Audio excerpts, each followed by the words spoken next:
Aku yakin kamu pernah melihatnya atau melihat sekilas video kapal yang berlayar melalui garis air yang aneh. Dalam gambar-gambar tersebut, satu sisi berwarna biru tua dan jernih, dan di sisi lainnya berwarna kehijauan dan berlumpur. Beberapa orang mengklaim rekaman tersebut menunjukkan batas antara samudera dan air itu menentang semua hukumnya sendiri dengan gak bercampur. Ternyata, hal itu gak sepenuhnya benar. Planet kita lebih dari 70% ditutupi oleh air.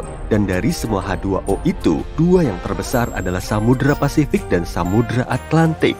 Hamparan air asin yang sangat luas ini adalah rumah bagi beberapa makhluk paling menakjubkan di dunia. Dari plankton terkecil hingga paus terbesar.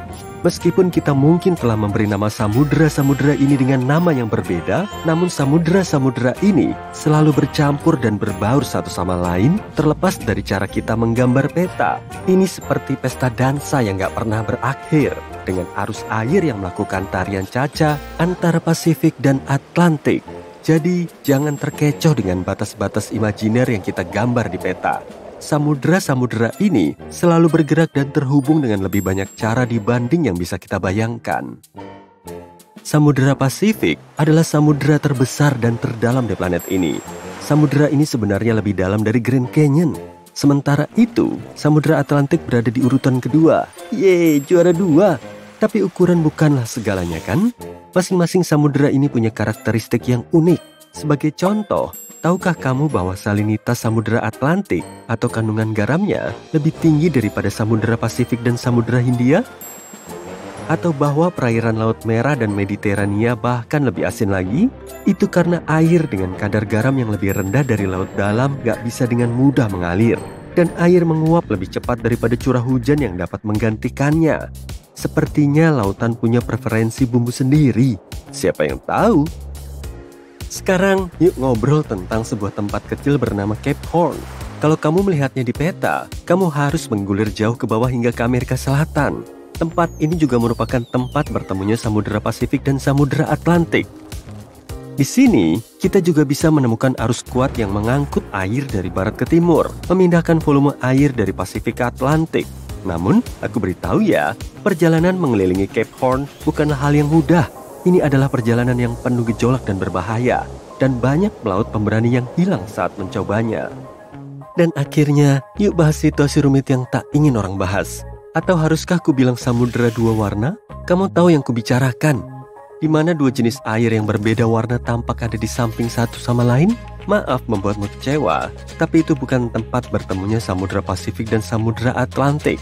Itu hanyalah air tawar yang dipenuhi dengan sedimen yang bertemu dengan air asin berwarna gelap dari lautan. Apa yang ditangkap oleh video ini kemungkinan besar diambil dari suatu tempat di Teluk Alaska.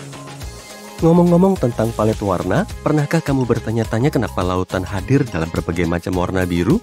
Nah, bersiaplah untuk pelajaran sains yang menyenangkan. Pertama-tama, mari kita luruskan satu hal. Air yang menyelimuti seluruh planet kita nggak benar-benar berwarna biru, melainkan jernih. Kedalaman dan apa yang ada di dalam dan di bawah airlah yang mempengaruhi warnanya. Air akan terlihat biru kalau airnya cukup dalam sehingga cahaya nggak dipantulkan ke dasar. Hal ini disebabkan oleh fakta bahwa cahaya matahari bisa diserap atau dipantulkan oleh molekul air saat memasuki lautan. Panjang gelombang cahaya yang lebih pendek lebih cenderung menyebar, memberikan warna biru pada lautan. Sedangkan panjang gelombang yang lebih panjang akan diserap dekat dengan permukaan kalau nggak ada apapun di dalam air, kecuali air. Tapi bukan itu saja loh, dasar laut dan partikel-partikelnya juga bisa mempengaruhi warnanya. Sebagai contoh, di beberapa daerah di Yunani, airnya berwarna biru kehijauan yang indah. Hal ini terjadi karena dasar laut dipenuhi dengan pasir putih atau bebatuan. Air laut berubah menjadi warna biru muda yang indah ketika cahaya memantul kembali dari dasar laut. Kesehatan lautan juga bisa dilihat dari warnanya. Jarang sekali airnya jernih dan seringkali mengandung partikel tersuspensi, kontaminan, organisme kecil, serta kehidupan tumbuhan dan hewan kecil. Seperti dokter yang membaca tanda-tanda vital pasien, ahli oceanografi memeriksa warna lautan untuk menentukan kesehatannya. Sekarang, mari kita bahas tentang fitoplankton, tanaman kecil yang memberi warna hijau pada lautan. Makhluk-makhluk kecil ini menggunakan klorofil untuk menyerap sinar matahari dan melalui fotosintesis, mereka menghasilkan setengah dari oksigen yang dibutuhkan manusia di planet kita. Terakhir, mari kita bahas tentang warna biru terdalam yang ditemukan di perairan planet kita. Karena lokasinya yang berada di tengah-tengah pusaran samudera yang sangat besar, air di lepas pantai Pulau Paskah di Samudera Pasifik bagian tenggara sangat dalam dan jernih. Di sini lapisan-lapisan samudera nyaris nggak bercampur dan nutrisi nggak dipaksa naik dari dasar laut, sehingga airnya sangat jernih. Bagi mata manusia, air di sini terlihat seperti berwarna nila. Jadi, kalau kamu berada di tengah-tengah Samudera Pasifik, pastikan untuk melihatnya ya. Sekarang coba pikirkan hal ini. Mungkinkah ada badan air lain di bawah lautan? Bagaimana mungkin hal itu bisa terjadi? Ternyata ada sebuah sungai bawah laut yang mengalir di dekat pantai Australia.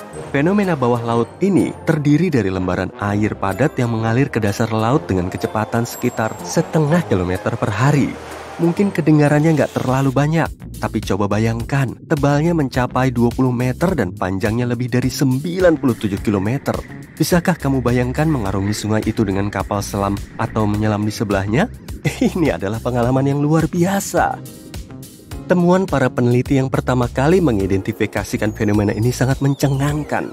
Ini adalah pertama kalinya riam air yang padat dan deras ini diamati di perairan yang hangat.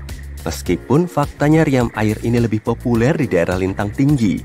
Menurut para ilmuwan Australia, sungai-sungai ini muncul karena air menguap selama musim panas dan kemudian didinginkan pada musim dingin. Siapa sangka sifat siklus musim bisa menghasilkan sesuatu yang begitu menakjubkan? Ini bukan satu-satunya tempat di dunia di mana peristiwa ini terjadi. Para peneliti telah menemukan sungai bawah laut di berbagai negara di seluruh planet kita. Sebagai contoh, mereka menemukan sungai yang serupa di Laut Hitam, di lepas pantai Portugal, dan bahkan di Meksiko.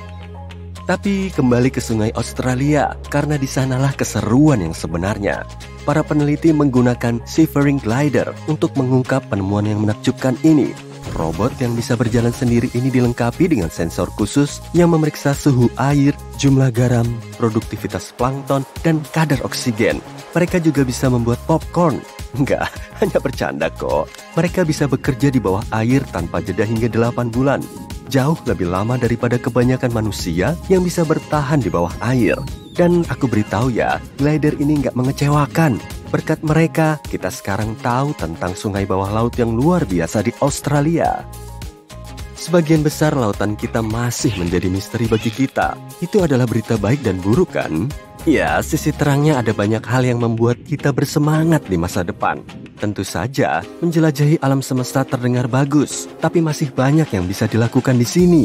Jadi, kenapa nggak mulai dengan lautan biru yang dalam? Mengenai informasi yang belum diketahui oleh para ilmuwan, jangan khawatir, mereka nggak hanya duduk-duduk ongkang-ongkang kaki.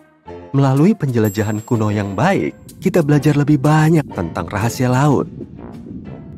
Pada 2021, kita baru memetakan sekitar 20% dasar laut menggunakan sistem sonar berteknologi tinggi yang dipasang di kapal. Itu sangat banyak. Tapi kalau kamu mempertimbangkan bahwa dasar laut AS saja lebih besar daripada 50 negara bagian yang digabungkan, kamu bisa lihat jalan yang harus ditempuh masih sangat panjang. Dan jangan lupakan semua makhluk menakjubkan di bawah sana. Para ilmuwan menduga ada sekitar 1 juta spesies yang berbeda di lautan. Dan sebagian besar masih menunggu untuk ditemukan.